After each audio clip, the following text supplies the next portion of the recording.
Okay, we're here today with Faisal Ramatullah of Plastics Capital. Plastics Capital have just announced their results a few weeks ago, and we're going to ask a few questions. And Faisal, here in the Plastics Capital HQ, we're looking really at questions that the shareholders and interested investors have sent to us in advance. So I'd be grateful if, first of all, you could tell us a little bit about the results that we've just had.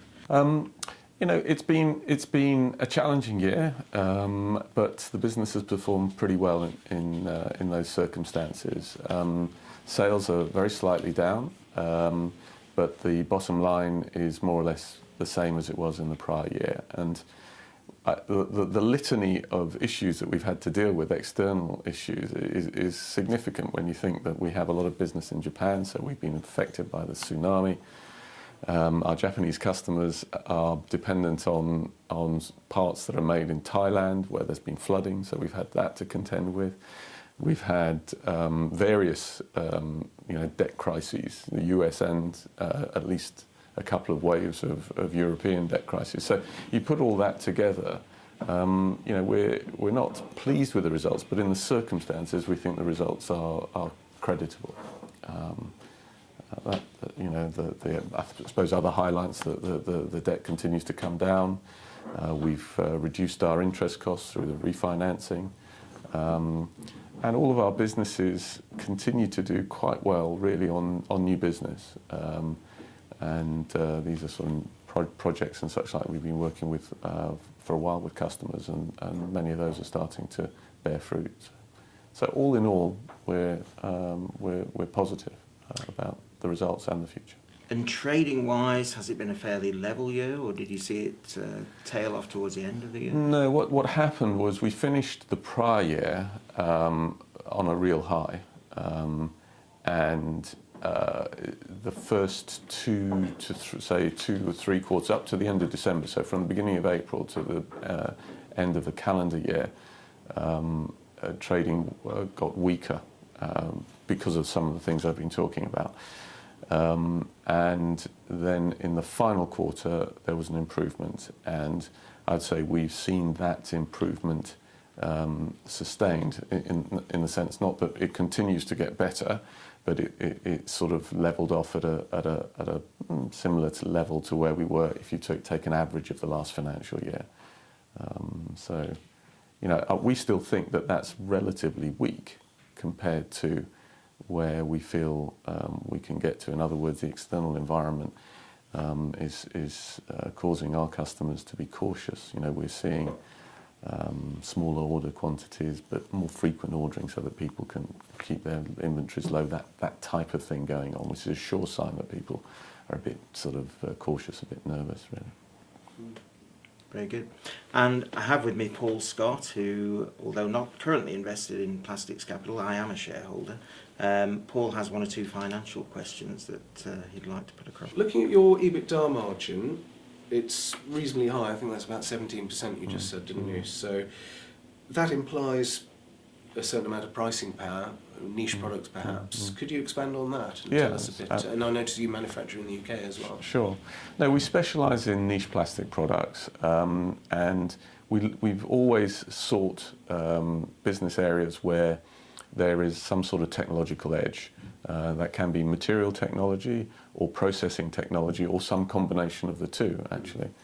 And then we've also got some businesses where not only have we got some edge in the processing and material technology, but we've also got a very strong brand and distribution positions as well. So if you put all that together and do a classic sort of competitive assessment, we have relatively little competition, and even where we do have competition, we typically have some sort of edge through the technology and such like I was talking about. So that does give us some pricing power. We work in a long-term relationship with our customers, so it's important to say that whilst we have some pricing power, we apply that with discretion, because it's a collaborative process, and we want to have our customers. Yeah, we want to keep the customers very much for the long run. So, but the bottom line is, as you say, that the margins end up being pretty good, even though we, could argue we're manufacturing in a relatively high-cost location in the UK. Truth is that most of our product areas are highly automated, so labour costs are not really a big issue.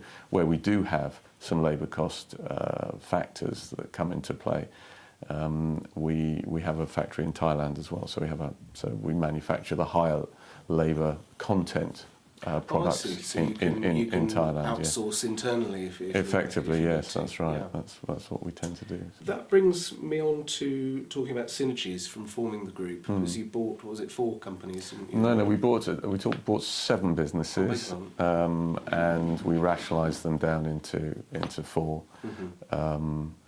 And the synergies, the way the synergies work within our group is that certain businesses have close synergies, and that's why we've gone from 7 to 4 over time, consolidated those. The 4 businesses that we have now have relatively limited interaction. I mean, I was at one of our plants yesterday where the production director had spent the previous day at one of our other factories helping them with some of their processing issues.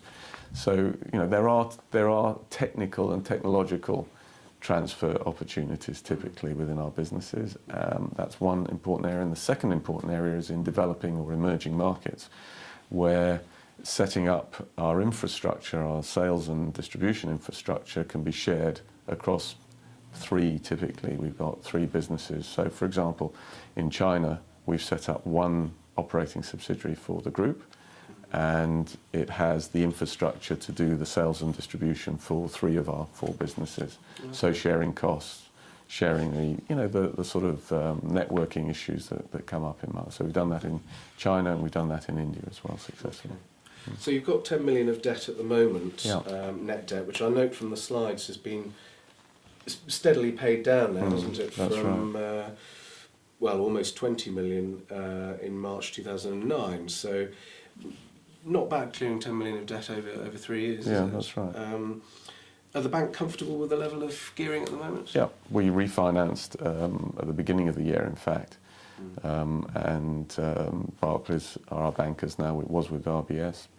Barclays wouldn't have refinanced at the level they did a year ago, which was higher than where it is now, unless they were comfortable with the level of debt. And it just shows well within your covenants as well, aren't you? Yeah, absolutely right. Yeah. Okay. And I think, if I remember right, that you saved quite a bit of money from the refinancing. Yes, it brought our total costs. Although the bank's margin has actually gone up, we were locked into LIBOR at much higher rates than LIBOR is at the moment. So so overall our cost of financing has come down significantly. What's the strategy going forwards then? Because you presumably you're looking for new acquisitions all the time, are you? Or? Yes, we're doing that certainly. I'd say the priority though, on sort of 2/3, 1/3 basis, is to focus on the organic development of our businesses. We have, we've focused on that over the last 3 to 4 years, and we've got some really good opportunities for organic growth. So that's top priority, and that's obviously a lot of that is within our control, much more within our control than acquisitions, which, frankly, it depends on vendors' expectations and financing opportunities and such like. So, whilst we continue to look for acquisitions, we're not chasing them. We don't need acquisitions to generate growth. That's our feeling. But obviously, if something good comes along, then we will look at it very closely and take advantage of it. Okay. So I have to say that over the last month or 2, we've seen more opportunities than of late, over the recent past.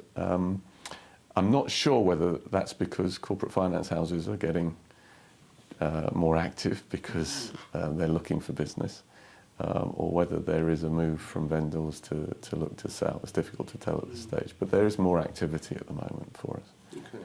So are there opportunities then for you to add value? So, or do you acquire a company and strip out a load of costs and whack up the profits immediately, or is it? I wish it was that simple. No. Yeah. No. Or are they fairly autonomous, the operation? It does vary. I mean, there are acquisition opportunities that we're looking at the moment, have looked at in the past, where the business is pretty closely related to what we currently do, and therefore there would be some form of integration. Perhaps closing a factory, taking all the production into one of our existing facilities, that type of thing. So that's possible, but there are also new niche businesses, new niche markets where we like the look of the business. Typically there we'd be buying from a seller that would have a good reason to sell, usually because they want to retire or something like that. Yeah. And what we're typically doing there is effectively providing a continuity of management and an ability to develop that business beyond the horizons that the current owner has had. Businesses that we bought, by and large, had owner-managers who had, whilst they were ambitious, they didn't have, the full desire or maybe the wherewithal to expand the business as we've been able to since we've acquired. So. And we've got 4 businesses, I think, in this That's right. country. I remember from speaking to Nick, the FD, that you have board meetings even at each of the companies through the year in rotation. How much time then do you have to spend with each of these units? Well, it really varies. There is a basic level of involvement, which is. But every 2 months there are board meetings, as you mentioned, at each subsidiary, which we take very seriously. They're well prepared, and it's a full day session. Walk around the factory, typically, that type of thing. Then. There are informal discussions with the MDs that I have from time to time. It depends a little bit what's going on, and then inevitably there's the odd crisis that comes up from time to time, whether it's to do with a tsunami or someone's one of the management team have decided to leave or something like that. There's always you always have to leave enough time in your diary for the odd crisis. The key thing to do is to appoint the right chief executive in those subsidiaries. We get the right person aligned in the right direction, then the business tends to then flow the way we like. He will get the right team underneath. He or she will get the right team underneath them, and if you get the right team, then usually all the problems that come up in businesses day to day get taken care of pretty effectively.